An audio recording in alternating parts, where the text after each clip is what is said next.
Assam, the land of hills and mountains and different types of rivers. तो guys, welcome back to my channel that is Edugenesis Portal. आज का video थोड़ा सा अलग होने जा रहा है और आज मैं इस वीडियो में जो भी शेयर करूंगा वो ज़्यादा से ज़्यादा लोगों पे शेयर होना चाहिए। वैसे टाइटल देख के तो आपको पता चल ही गया होगा कि मैं आज किस टॉपिक पे बात करने वाला हूँ। तो आज का टॉपिक रहेगा Dehing Patkai rain forest. So guys, ये जो आप ग्रीनरी देख रहे हो ना, अगर इसको हमने तंग किया, धरती माँ को अगर चोट पहुंचाए ना, तो भैया बहुत प्रॉब्लम हो जाएगा, कोई जिंदा नहीं बचेगा। ये जो गिलहरी, ये जो ऑर्गेनिजम्स, ये लोग इसी जंगल में ही रहना पसंद करते हैं, ये सब उनका घर है।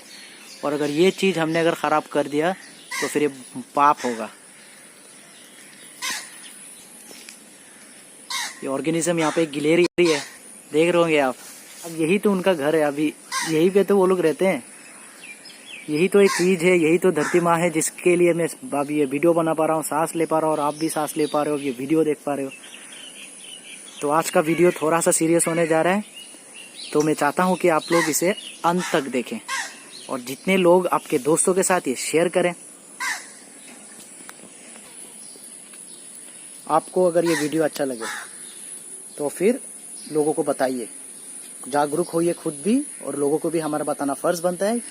अब ये लॉकडाउन का पीरियड है, मैं बाहर नहीं हूँ, ये मेरे कैंपस का ही, मैं कैंपस में ही वीडियो बना रहा हूँ। ये मेरे पेड़ है, तो आप सोचिए यहाँ पे एक दो तीन पेड़ लगाने से, अगर मैंने अभी आपको एक जानवर दिखा दिया, वो भी जानवर है पीछे, पक्षियाँ तो हैं ही काफ़ी सारी, तो इतने अगर रह सकते हैं यहाँ पे, तो अगर एक जंगल में, ठीक है, एक तरह का जंगल में प्रकार के एनिमल्स, कितने प्रकार के प्लांट्स रहते होंगे, आप जरा सोच के देखिए।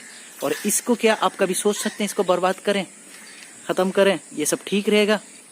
ये है मेरा छोटा सा बायोडाइवर्सिटी। एक्चुअली ये मेरा कैंपस का ही एरिया है जहाँ पे पेड़ पौधे हरियाली काफ़ी है और अच्छा लगता है ये यहाँ पे वॉक करके सुबह सुबह। और ये रास्ता जो देख रहे हो ना आप, यहाँ पे पहले बहुत तरह के सांप, गिरगिट ये सब निकलते थे, तो लोग डरते थे। पर मैं भी जब ये देखिए, बड़ा एक रास्ता है साइड में वहाँ से जाने का, अभी यहाँ से कोई जाता नहीं है, पर मेरे को यहाँ पे जाने में काफ़ी मज़ा आता है। जोकिंग भी यहीं से करता हूँ। यहाँ पे बैरियर भी है, देख रहे हो कितना बड़ा बैरियर है यहाँ पे, कितना बड़ा बैरियर है। पर यहाँ से जाने का आनंद ही कुछ और है यार। बोलते हैं ना, कुछ चीज़ जो ब्रॉडली यूटिलिरियन, जिसका कोई मूल्य नहीं होता। आपको भी अच्छा लगता होगा ना, आपको भी अच्छा लगता होगा, मुझे 100% श्योर है। अभी वही तो, यही तो ग्रीनरी है जिससे हम सांस लेते हैं, जिससे हम अच्छा लगता है यहाँ पे आके टाइम बिता के, अच्छा लगता है। दिन के भाग दौड़ से यहीं पे गुजरना, ये जो आनंद मिलता है यहाँ पे, एक ताज़ी हवा उसमें जो मिलता है, वो और कहीं नहीं मिलता। इसका आनंद आपको कहीं नहीं मिलेगा। और एक है आपका फैमिली। एनवायरनमेंट के ऊपर आज का वीडियो रहेगा और एनवायरनमेंट के बारे में हमारा जानना बहुत ज़रूरी है। तो फिर आज का वीडियो शुरू करते हैं। तो टॉपिक डिस्कस करना चाहता हूँ वो है, आपको पता चल ही गया होगा कि Dehing Patkai rain forest. Rain forest अभी ऐसा फॉरेस्ट होता है जहाँ पे बरसात काफ़ी ज़्यादा होता है।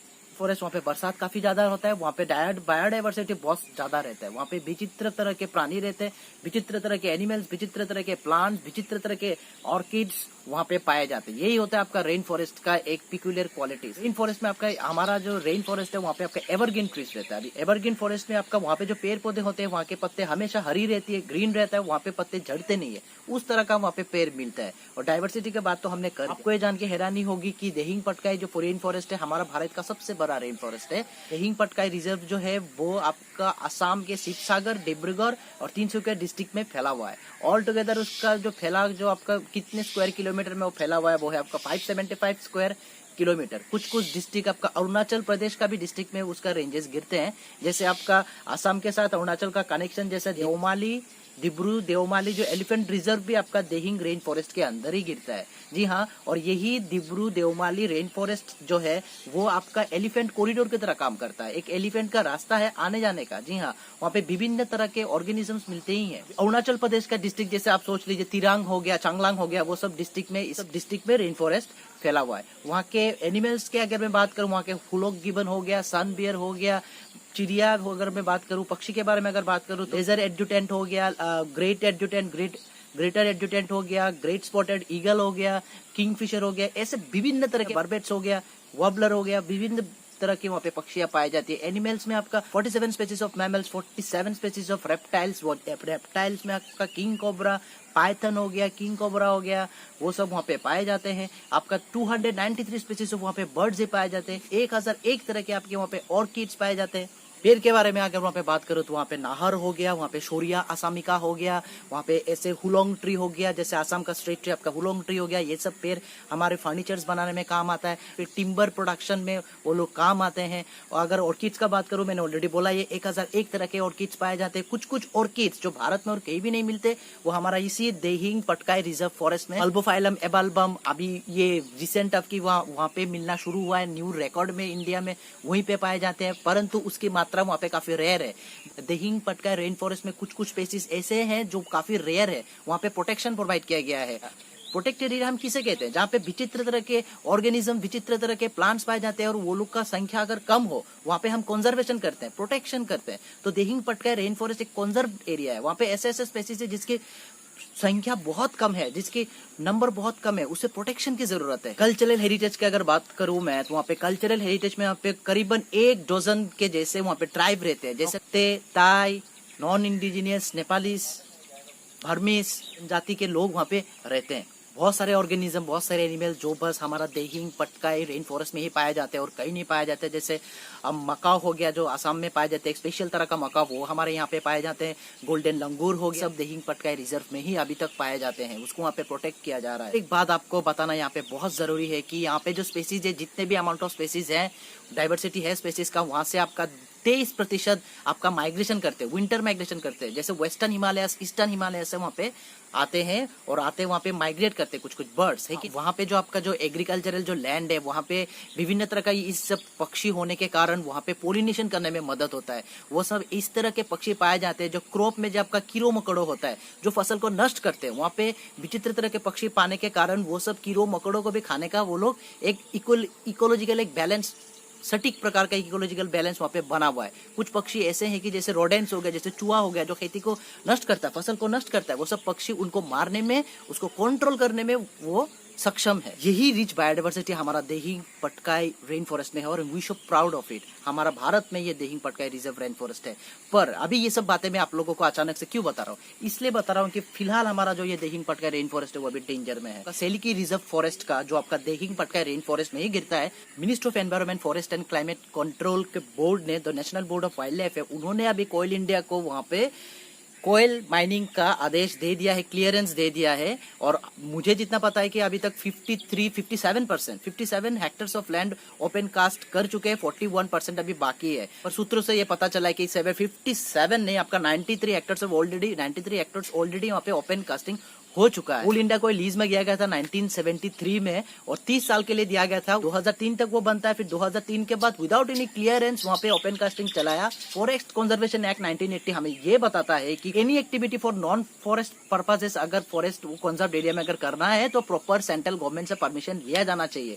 पर 2003 तक 2012 तक कोई परमिशन, कुछ परमिशन के बिना ही वहाँ पे माइनिंग किया गया। हालांकि हमारे असम गवर्नमेंट ने वहाँ पे पेनल्टी लगाया कोल इंडिया पे। चलिए ओपन कास्टिंग क्या होता है वो हम जान लेते हैं। ओपन कास्टिंग ऐसा होता है जैसे आप मेरे बाजू जितने भी यहाँ पे पेड़ पौधे जैसे आप देख रहे हो, अभी अगर ओपन कास्टिंग हो गया ना, ये सब पेड़ पौधे सब बर्बाद हो जाएंगे, उसको उखाड़ दिया जाएगा, ठीक है, वो सब बंजर हो जाएंगे, ठीक है, उसे कहते हैं ओपन कास्टिंग। ये एक तरह का बहुत ही मतलब कम टाइम में ज्यादा कोयल मिल तो जाता है, पर उसका इफेक्ट भी लैंड पे, उसके एनवायरनमेंट पे बहुत ज्यादा होता है। कोल माइनिंग का इफेक्ट क्या होता है? कोल माइनिंग जब हम करते हैं तो फिर ये कोल माइनिंग से आपका इलेक्ट्रिसिटी प्रोड्यूस होता है। इलेक्ट्रिसिटी प्रोड्यूस से आपका जो स्टील इंडस्ट्री है, जितने भी इंडस्ट्री है, उद्योग है, वहाँ पे रन कराने के लिए एनर्जी चाहिए, तो ये कोयल एनर्जी यूज किया जाता है और उसका कैलोरीफिक वैल्यू बहुत ज्यादा होता है, उसका हीट काफी ज्यादा होता है। पर ये कोयल प्रोडक्शन से जो हम इलेक्ट्रिसिटी प्रोड्यूस करते हैं, स्टडीज के अनुसार पता चला कि वो 10 से 1000% वो टॉक्सिक होता है। प्लस कोयल कॉम्बशन से जो आपका पार्टिकुलेट मैटर जो जनरेट होता है, जैसे लीड हो गया, जैसे आपका मर्क्यूरी हो गया, ये सब जो टॉक्सिक मटेरियल्स है वो हवा में एक तरह का पोल्यूशन करते हैं। आपका पानी का अगर मैं बात करूं तो पानी में कंटामिनेशन करते हैं। ग्राउंड वाटर लेवल उस वहाँ पे जिस एरिया में कोयल माइनिंग होता है वहाँ पे ग्राउंड वाटर लेवल कंटामिनेट हो जाते हैं विद टॉक्सिक पार्टिकल्स। आपका जो सराउंडिंग में जितना रिवर्स स्ट्रीम्स है वहाँ पे आपका कंटामिनेट होता है ये सब कोयल्स के पार्टिकुलेट मैटर से। एयर पोल्यूशन करता है आपका, वाटर पोल्यूशन करता है आपका। कोयल माइनिंग में जो ब्रस्ट किया जाता है, ठीक है ना, वो ब्रस्ट जो ब्रस्ट किया जाता है वहां से आपका जो इकोलॉजिकल जो वहाँ पे स्पेसीज है उसको डिस्टर्ब होता है, वहाँ पे डिस्टर्ब फील होते हैं वो लोग का इन्वायरमेंट पे एक इफेक्ट गिरता है, बहुत बुरी तरह का इफेक्ट गिरता है। अभी देखिए यहाँ पे मेरे चारों तरफ, अगर ये मेरा कैंपस है और कैंपस के ही मैं कुछ पेड़ पौधे के नीचे खड़ा हूँ, बाहर तो नहीं जा सकता, लॉकडाउन चल रहा है, तो अगर मैं यहाँ पे जितने एक ऑर्गेनिज्म का अगर हम घर ही बर्बाद करते तो वो ऑर्गेनिज्म आपको क्या लगता है डिस्टर्ब नहीं होंगे, वो लोग का कोई इफेक्ट नहीं गिरेगा? ऑब्वियसली गिरता है और बहुत बुरी तरह से गिरता है। तो कोल माइनिंग करना उस जगह में जहाँ पे प्रोटेक्टेड एरिया है, मुझे नहीं लगता है कैसे ही कोल माइनिंग से वहाँ पे जो आपका जो आसपास में अगर कोई हिस्टोरिकल प्लेसेस है या फिर कोई हिस्टोरिकल अगर हिस्टोरिकल चीजें हैं, जैसे वहाँ पे है देहिंग पटका रेन फॉरेस्ट में, वहाँ पे आपका वर्ल्ड वॉर 2 का सेमेंट्रीज है, आपका स्टील रोड है और हमारा ओल्डेस्ट रिफाइनरी जो है वो आपका दिग्बो रिफाइनरी वहीं पे है। ठीक है, अभी रिफाइनरी का बात अभी वहाँ पे भी बहुत सारे टॉक्सिक केमिकल्स वहाँ पे रिलीज होते ही हैं। तो क्या होता है कि अब इकोलॉजिकल एक डिसबैलेंस हो जाता है। वाइल्ड लाइफ का इफेक्ट किस तरह से गिरता है? वाइल्ड लाइफ में वहाँ के स्पेसीज में सबसे ज्यादा इफेक्ट गिरता है, क्योंकि वहाँ पे एक वातावरण में वो लोग रहते हैं, वहाँ पे अगर ब्रस्ट होगा, ज्यादा आवाज होगा, अगर वो लोग का हरियाली, वो लोग का घर ही बर्बाद हो जाएगा तो हैबिटेट लॉस होता है, हैबिटेट फ्रेगमेंटेशन हो जाता है। हमारा इकोलॉजिकल सिस्टम ही ऐसा है कि कोई भी स्पेसिस चाहे जितना भी छोटा हो फिर जितना भी बड़ा, एक साथ मिलके एक बैलेंस बना के रहते हैं। और अगर वो वहां से एक भी स्पेसिस गायब हो गया, अगर वो छोटा हो या बड़ा हो, तो उसका इफेक्ट जरूर गिरता है उस ऑर्गेनिज्म पे, उस इको सिस्टम पे। अब देखिए फॉरेस्ट से हमें बहुत सारी चीजें मिल जाती है हमारे खुद के कमोडिटीज के लिए। अगर हम फर्नीचर का बात करें, अगर विभिन्न तरह के प्रोडक्ट की बात करें, परफ्यूम्स का बात करें, अगर टिम्बर का बात करें, है कि नहीं, तो ये सब प्रोडक्ट्स हमें कहाँ से मिलता है? वो सब फॉरेस्ट से ही तो मिलता है। फॉरेस्ट को क्लियर करेंगे तो फिर कैसे चलेगा? अगर फॉरेस्ट से ही, फॉरेस्ट क्या करता है, आपका ऑक्सीजन हमें जो बहुत जरूरी है वो ऑक्सीजन प्रोवाइड करता है, और कार्बन डाइऑक्साइड जो हम जनरेट कर रहे हैं एंथ्रोपोनिक एक्टिविटी से हो ही रहा है, तो उसको सिंक करने में आपका वही फॉरेस्ट ही काम आता है। फिर जो है उस क्लाइमेट में आपका फॉरेस्ट का बहुत बड़ा हाथ होता है, और क्लाइमेट कंट्रोल में जितने भी टॉक्सिक पार्टिकल्स हम रिलीज कर रहे हैं बहुत मात्रा में वो लोग एब्जॉर्ब भी करते हैं। तो फॉरेस्ट हमारा क्लाइमेट में मॉइस्चर कंटेंट भी बढ़ाता है। फॉरेस्ट का अगर हम बोल ले तो 2 तरह का मैं एक बात बोल देता हूँ, एक होता है ब्रॉडली यूटेरियन और एक होता है नैरोली यूटेरियन। अभी कुछ चीजें ऐसा होता है जो हमें फॉरेस्ट प्रोडक्ट्स जो ह्यूमन बेनिफिशियल एक्टिविटीज के लिए हमें फॉरेस्ट से मिल जाता है, और कुछ चीजें जो मतलब वो सब चीजें आप मतलब वो कर सकते हो, आप उसका कीमत लगा सकते हो। फर्नीचर हो गया, आपका प्रोडक्ट्स हो गया, वो सब चीज का आप कीमत लगा सकते हो। पर कुछ चीज जो हमें जंगल से, हमारे एनवायरमेंट से, जो हमारे धरती माँ से मिलता है, वो सब चीज का कोई मूल्य नहीं होता। आप अगर दिनों दिन हम थका हारे काम करते रहते हैं, पर अब बीच बीच में हम जंगल के बीच चले जाते हैं, ट्रेकिंग करने चले जाते हैं या फिर पिकनिक करने चले जाते हैं, क्यों? इसलिए ना क्योंकि वहाँ पे अच्छा लगता है, क्योंकि ये भीड़ भाड़ के जगह से वहाँ पे हमें अच्छा लगता है। अभी वो जो अच्छा लगता है, मॉर्निंग वॉक करते हैं हम, थोड़ा फ्रेश एयर मिल जाता है, तो हम जंगल में जब जाते हैं तो वहीं पे भी फ्रेश एयर मिलता है, वहाँ पे शोर शराबा नहीं होता है। तो ये जो आनंद है और ये जो चीज है उसका कोई मूल्य नहीं होता। ठीक है, उसको हम तोल नहीं सकते। हमें धरती माँ से नहीं खेलना चाहिए। पेड़ पौधे क्या करते हैं, वहाँ पे सोइल को, मिट्टी को पकड़ के रखता है। फ्लड होने में यही फॉरेस्ट हमें बचाता है, फ्लड होने में एक कंट्रोल करता है, इसी फॉरेस्ट से ही हमें कंट्रोल मैकेनिज्म मिलता है। फॉरेस्ट वाइल्ड लाइफ का घर है, वहाँ पे ऑर्गेनिज्म रहते हैं। इस धरती पे सब एक ऑर्गेनिज्म को रहने का हक है। अभी हिंग पटका जो रेन फॉरेस्ट है वहाँ पे एक कंजर्व एरिया, वो एक प्रोटेक्टेड एरिया है। अभी वहाँ पे प्रोटेक्टेड एरिया 2004 में बोला है, 13 जून को 2004। क्यों बोला है? अगर वहाँ पे कोल माइनिंग ही करना है तो प्रोटेक्टेड एरिया बनाना ही नहीं था। वो तो फॉरेस्ट कंजर्वेशन एक्ट 1980 के खिलाफ हो गया।